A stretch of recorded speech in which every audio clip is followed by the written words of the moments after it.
I'm Karl, and I'm going to talk about Plasma. I'm going to talk about Plasma Group, and let's dive right in. So, here's a blank screen. Just a few months ago, there was DevCon 4, DevCon 4, and I talked about scaling. This is a lot of pictures of scaling. I like to reuse jokes because it's hard to come up with them. So this is a great joke.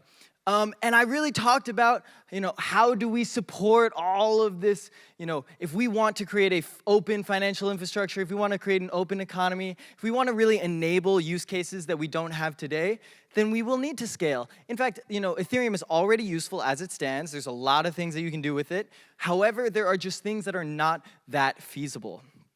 And one of them being, let's say, a really fast order book, like a really nice exchange. That's something that is hard to do. So one thing you can do is you can do Plasma, and that is just generally layer 2. And so I kind of talked about the general format. We've got our two gerbils, of course gerbils, and Alice and Bob, and we have our Plasma chain on the right, and Ethereum on the left. And so we're committing these, we're creating these, big blocks, which are just Merkle trees, and then committing the roots to Ethereum. So, this is a developer conference. I'm curious how many of y'all know Plasma, have heard about Plasma. If you heard the rap, I said Plasma a lot in it, intentionally to indoctrinate everybody. So how many people know about it? If you raise your hand. Wow, everybody, okay. Then my, slam dunk for this stuff. So the cool thing about it is we're not limited by this, 15 transactions per second because these transactions are made off-chain. However, it is important to note that this 15 transactions per second, which is the Ethereum, the current approximate, transactions per second on Ethereum, which is generally a kind of weird measure, and don't really trust these numbers overall, but I'm going to use them a lot because they're, the culture, it's marketing. So the 15 transactions per second, we're not limited by that. However, it is the number of disputes we are able to resolve, but I'll talk about this later. So off-chain layer 2 scaling. So there was this mountain, and the future was unknown. And now it's known because it's a couple months later, and we kind of dove down a rabbit hole of Plasma. I was medium into Plasma at the time, running the Plasma implementers call and doing all of this stuff, but it got a lot more intense when Plasma Group formed. This was a really defining moment. It was really exciting. Plasma Group formed. It was Jinglan Wang, Ben Jones, Kelvin Fischer, and myself, and we came together and we were like, okay, Plasma needs to exist, and it's, I think that we can do it.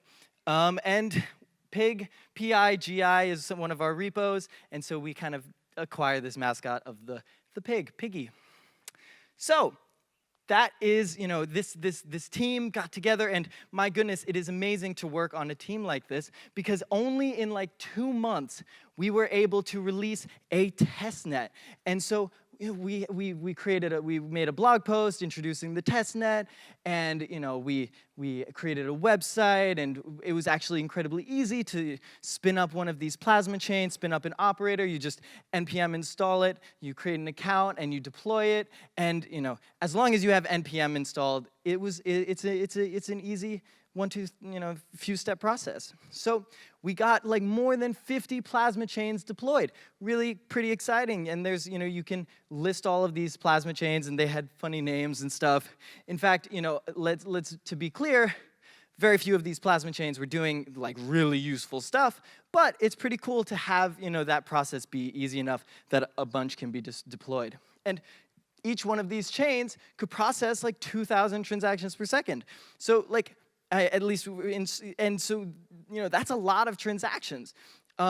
And once again, though, don't trust these metrics because not all transactions are the same. These are just simple sends to to random made-up addresses that I'm simulating, and it's dependent on the number of counts. There's so many factors that go into these kind of benchmarks that just makes them kind of hard to trust. But the main point is that with more than 50 Plasma chains, each running many thousands of transactions per second, you can think okay, that's a lot of scale. We're pretty fine. So thousands of blocks were produced. Once again, a lot of these blocks didn't have really much in them, really just simulated transactions or empty blocks. But still, it is cool to see these plasma chains actually, working. So on the launch day, we had, a number of features. We had like this one-click deploy that I was talking about, mobile support for the client node, ERC20 support, atomic swaps, optimistic exits. Here's running a simulation. This is the wallet. This is, a burner wallet similar to, Austin's really cool wallet, and a block explorer, of course, and also a spec that kind of outlined all of the architectural choices that we made. And it was great. There were tons of code got written, and we were, celebrating, and it was honestly, quite an adventure. But we had one question: what about state channels? And this kind of spurred some thinking and, some melting pot of, Plasma Group folks and, other people. And this is just generally like, I don't know how ideas form, but it's definitely it comes out of a community. A community came to an idea. And so we are all sitting around, and we're like, oh my God, what's happening? I said I would sit down for this. This is weird. Whoa. Look at all those layer 2 technologies. Whoa. Layer 2. Oh, I have a lot of these. Oh my God, I'm back. Trust. The world can scale. Trusted computation scales. With love, Anyway, so after that crazy realization, it was a unifying moment of just layer 2 tech. And it was weird because we were like, oh, how do we introduce state channels? Oh, we just kind of figured that these things aren't that different after all. And it all fits in like puzzle pieces into one larger whole, like universal consciousness. And so now I'm gonna go over some of those words. Each one of those words that I had on the screen, I'm gonna go over them individually. So first is Ethereum. I don't know if y'all have heard, how many people have heard of Ethereum? Anyway, I'm just kidding. Anyway, so here's, Alice. On Ethereum, we have this on-chain state, and Alice wants to know her balance, and so she downloads that on-chain state, and boom, now we have this trusted state, this, address and some amount of ETH. And maybe Alice is running a light client node and, all that kind of stuff. So this is, that's how Ethereum works in a nutshell. Now you understand it.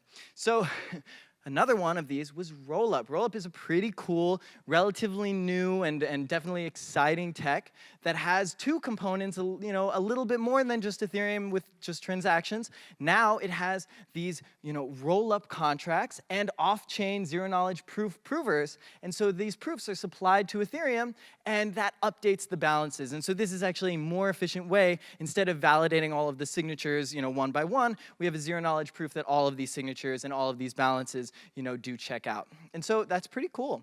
And so now, once again, Alice is just downloading stuff from Ethereum and generating this trusted state. This is the state that she can trust.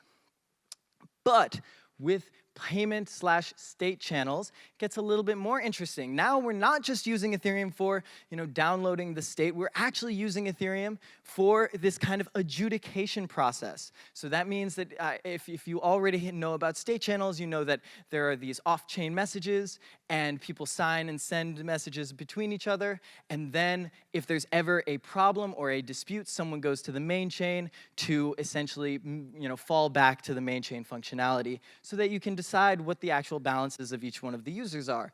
And so this is a kind of like you're switching Ethereum's role from being, a recorder of each one of these balances to instead not have the most recent balance, but instead just adjudicate if there's any problem. So adjudicate just means, judge whether, be the person who judges what is true. So like you're kind of a judge. But I like the word adjudicate. So we have these off-chain signed updates, and now Alice is downloading both from Ethereum, but she's also downloading from the state channels. And so now our trusted state is a kind of combination of this on-chain state and off-chain messages. And so, if Alice wants to update this state, she can just sign messages, and that, changes the trusted state. And, Bob is countersigning them as well. And so this is pretty cool because all of these messages are completely off-chain. That is, we're not limited by the 15 transactions per second. But once again, that adjudication process is limited. But, that's why we have Ethereum 2.0. Anyway, so next we have Plasma. Plasma is very similar. Now we have on-chain, Plasma contracts and these commitments, these block commitments, and the inclusion proofs as well as some other, transaction data off-chain. And so now Alice is able to, download, once again, download the off-chain data, download the on-chain data, produce this kind of trusted state. So generally, this is a kind of like just generally layer 2, where you have these off-chain messages, and you're using them, you're downloading those off-chain messages, and you have a proof, and you have your local understanding of what is trusted state. What is the actual state of the world? What can I trust? And that's really the fundamental thing that these blockchain technologies are all about. And so we have this layer 1 and layer 2. Pretty simple. And layer 1, 15 transactions per second. Layer 2, who knows many transactions per second? Really, like, once again, these metrics are a little bit weird. When people tell you them, like, you can technically have a state channel that, you send messages back and forth saying, I'm going to update my balance by 1, and just, you can use as much computation in this, like, little state channel, accomplish nothing, but your transactions per second would be, in the billions if you want, whatever. So here we're using, once again, we're using the judge, so we are limited in some ways. Scales in the number of disputes instead of the number of transactions. That is pretty cool. And we're making sure, you gotta make sure that it can run on a phone, right? You can download these proofs and generate a trusted state on a phone, in a wallet, and use it for applications more generally. And so, we are working on making sure that there is a client. We're not necessarily going, it's best to not be the only client. Hopefully some other people do this, but just like making a general like layer 2 client is a very sensible thing to do. But these are early days, and so we're just getting started. However, we already do have our wallet, which works in a browser. You just go on a web page on your phone, and it's literally embedded into the web page. So it's very lightweight.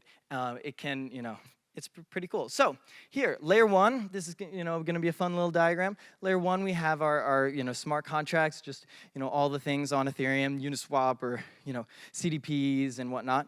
And then we have the adjudication contracts that I was talking about, and also the roll-up contracts I should have put here, and the state commitments.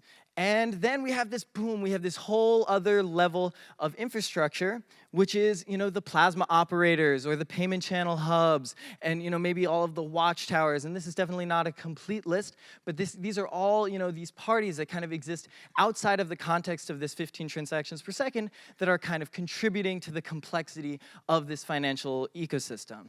And so even more, you have even more kind of participants where you have the, like potentially we'll see like zero knowledge proof miners, and also third-party state storage, which of course we already have. And we can really scale these things up. This is just the rest of the internet, right? And it's kind of like pulling in the trust from that really tiny little bit of trusted computation. We're able to expand it, very similar to the Lightwave. I promise it wasn't just for funsies, although it was a lot of for funsies. That meditation thing is pretty fun. Anyway, so now that's that. That's kind of the kind of overview of this layer 2 thing. Now let me dive into like the specifics of what the format of this like generalized Plasma stuff and predicates. So the key piece is the state object, and so this is just a particular piece of state. It's just an object of state, and it has two things. It is one, a predicate address, and 2 parameters. Predicate address is a smart contract deployed to Ethereum.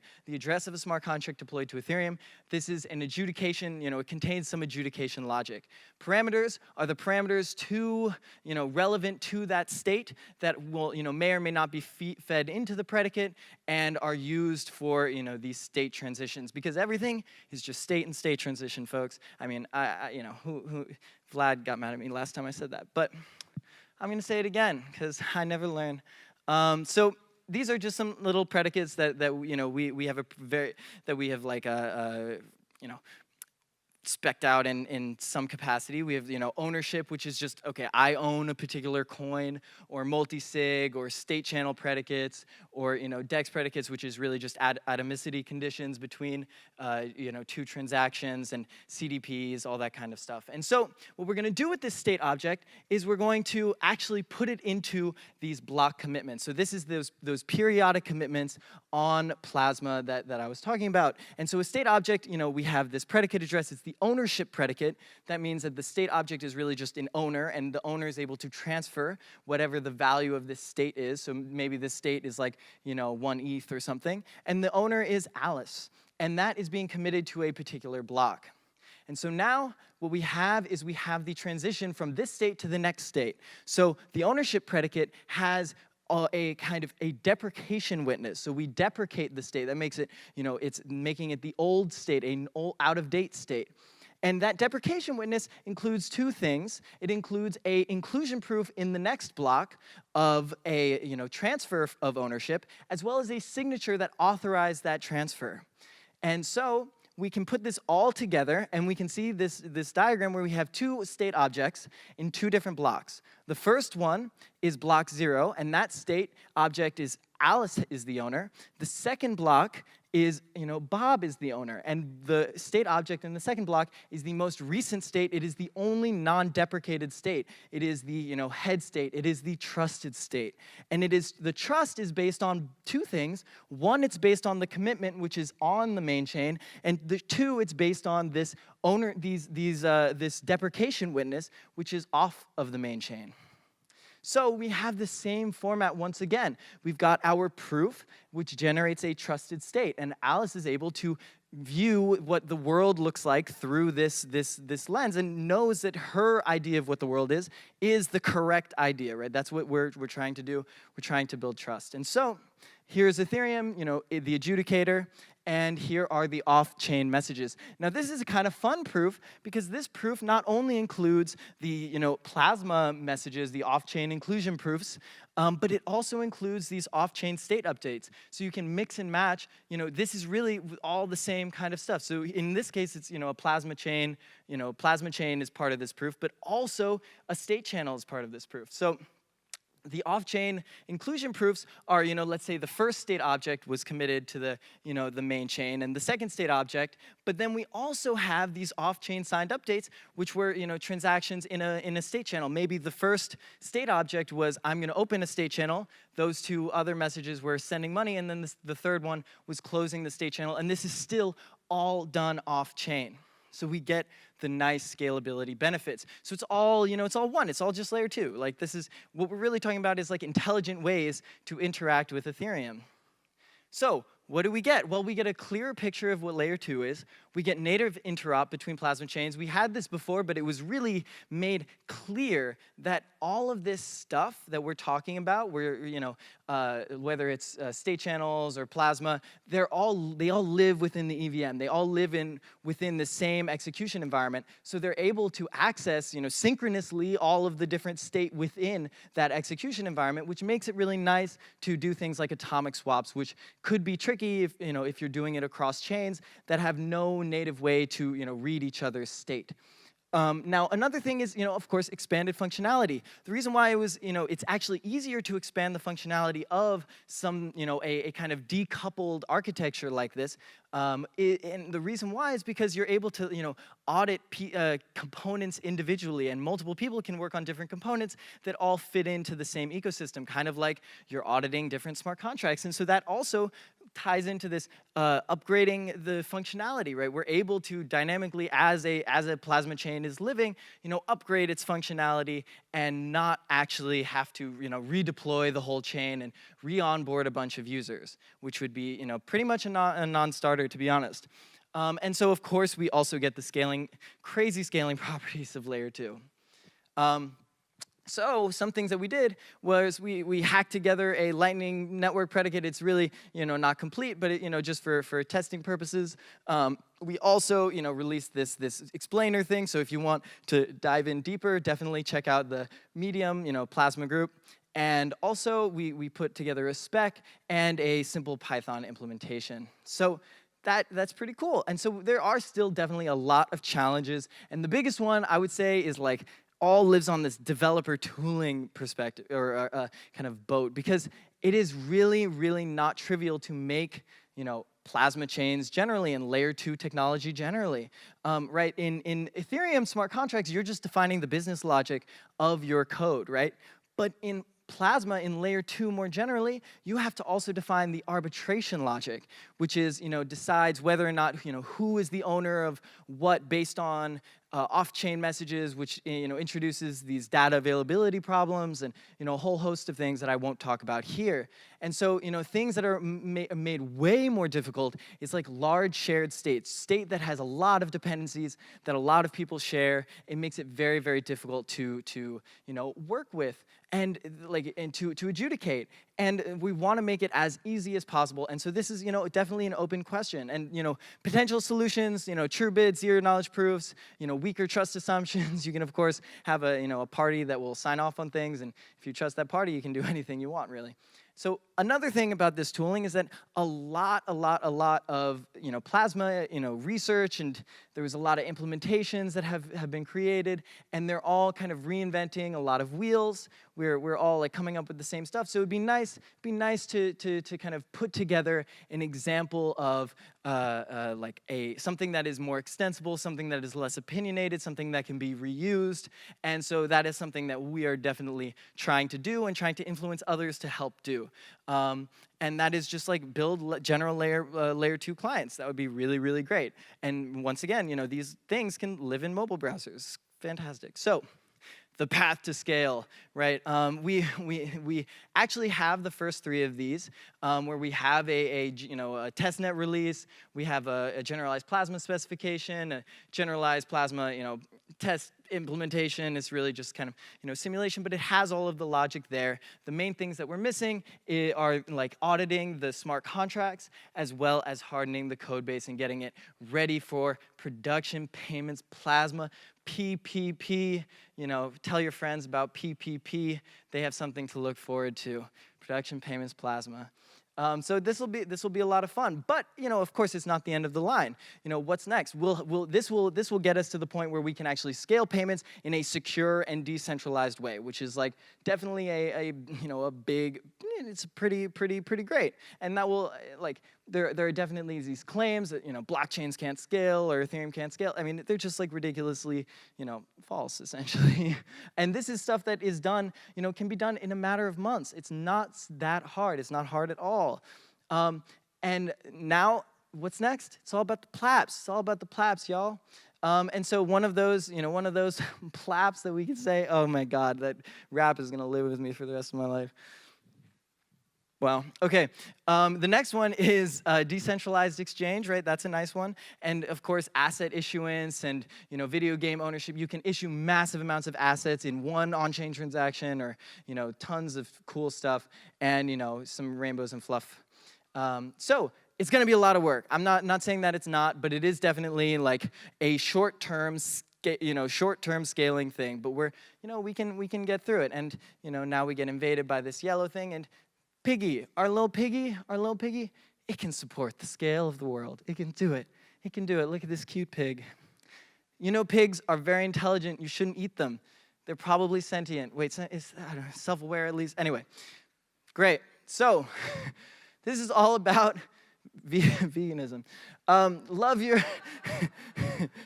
Love knows no borders. I always put this slide. I haven't prepared anything to say here, but really, it's important for us to, share information and just be good to one another and, be good to ourselves. Remember, self-care is very important. And also, blockchains can scale. They do scale probably, enough for a while for a lot of applications already. And to be honest, we just need to be patient. There's nothing crazy happening. We're just moving forward one step at a time. And it takes a while to get to the decentralized economic finality future of, artificial intelligence and AGI and, happy totalitarian states. But we will get there. Thank you so much. Plasma Group.